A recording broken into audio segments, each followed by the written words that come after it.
Hello बच्चों, आइए इस प्रश्न को देखते हैं। पादप उत्तक संवर्धन में केलस उत्तकों में प्राथमिक रूप से किसकी सांद्रता को परिवर्तित कर एक पूर्ण पादप का निर्माण किया जाता है? ए शर्करा, बी विटामिन, सी अमीनो अम्ल, डी हॉर्मोन्स।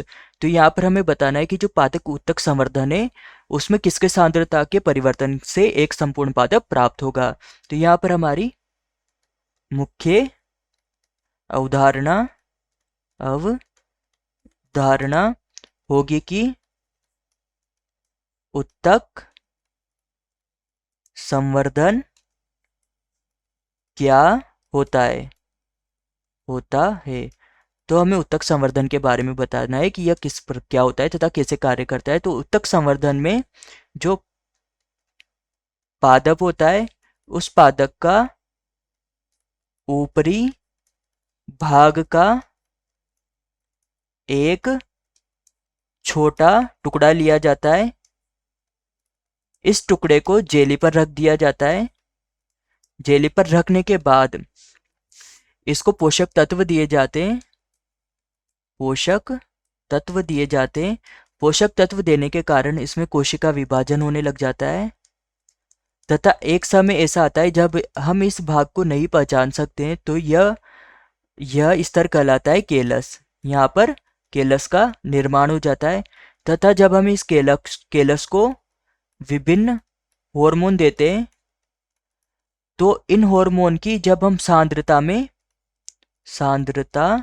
में परिवर्तन करते हैं तो इनकी सांद्रता में परिवर्तन के फलस्वरूप हमें आगे चलकर एक संपूर्ण पादप प्राप्त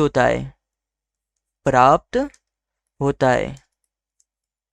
तो यहाँ पर हमारे पास ये था कि जो पादप उत्तक संवर्धन है उसमें जो केलस उत्तकों में प्राथमिक रूप से किसकी सांद्रता में परिवर्तन कर एक संपूर्ण पादप का निर्माण किया जाएगा।